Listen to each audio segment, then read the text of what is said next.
Good evening, YouTubers. T Square Talk. So earlier this afternoon, I hit my 3-day window. I shouldn't say this afternoon. It actually hit 3 days last night at roughly an hour ago. So it just changed to 2. But earlier this afternoon, when it said 3, I came over here and I upped my humidity level. I took my humidity level up to 66 right now. Basically, you can start to see this more humidity in here around the glass a little bit. Basically, to do this, all I had to do was fill the water in the bottom, topped it off, capped both sides, and the temperature will do the rest. It will start kind of making the humidity in there. You want to do this that way your eggs, there's plenty of humidity, so everything's kind of wet.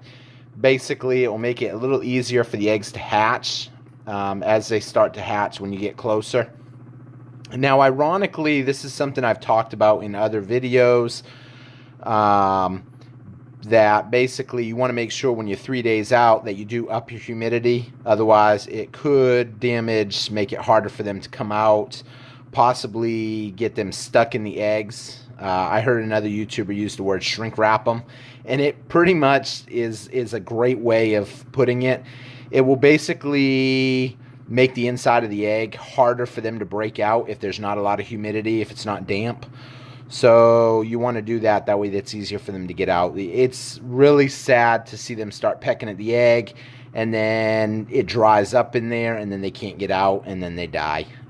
It is sad to see. So it just changed to 2 probably about 30 minutes ago, and I came over and looked at it, and this blew my mind. We're going to talk a little bit about a couple of things going on here. So as you can see right there, it's starting to crack. It's already starting to peck out. You can see another one, the white one in the back. I'm trying to put the light in a way you can kind of see it. Basically, that one right there, you can see that little one right in the middle. He's pecking on the back side.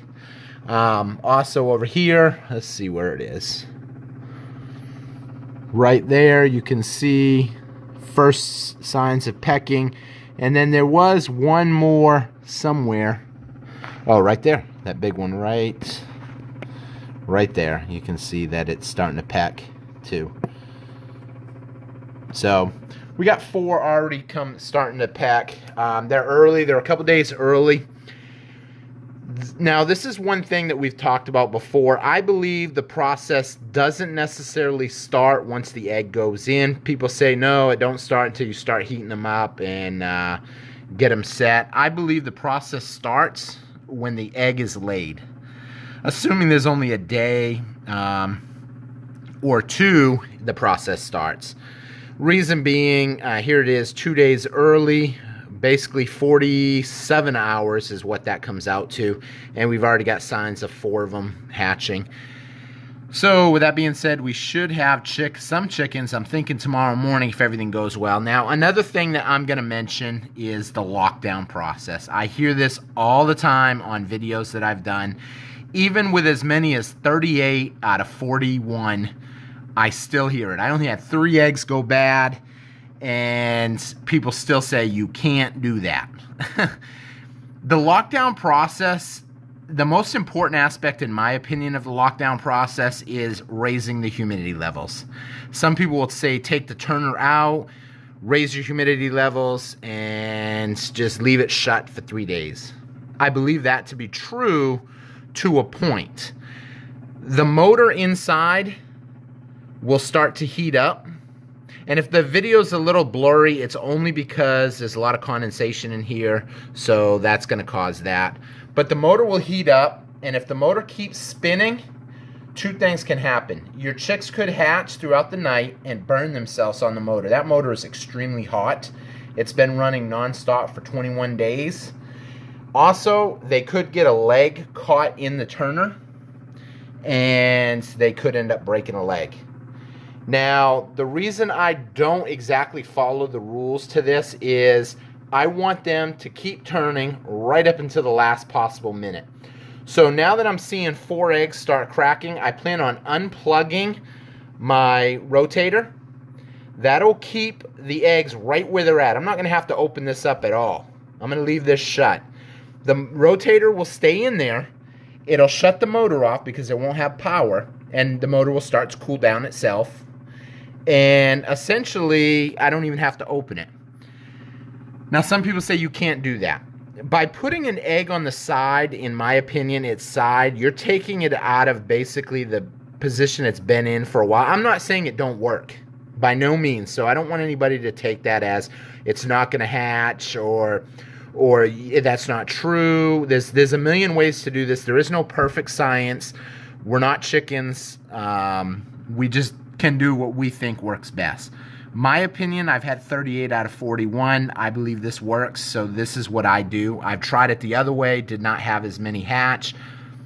Is it a pain in the butt to clean? Yes, you have to pull out the motor, separate all the basically the rotator and clean it off. I always wrap that in plastic, the motor, to make sure that no water can touch the motor. I don't want the motor getting wet. I basically will sanitize everything down. I'll then spray out the incubator. The incubator is going to get dirty no matter which method you use. The only difference is, do you walk away with a clean rotator or not? With that being said, I like this method. I have good hatch rates. So I kind of wanted to put this video out to talk a little bit about it. And here they are. We're about ready to start having some chickens hatch. I'm telling you, this Farm Innovators has been awesome for me. I've had this now for over 3 years. I'm still getting awesome numbers. It wasn't perfect at first. My very first hatch, I think I had 20 something. I was really kind of disappointed, but I didn't understand what I understand now.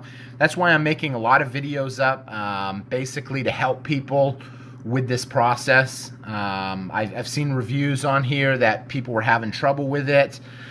A lot of what I've seen seems to be operator error, basically just not fully understanding some of the tricks.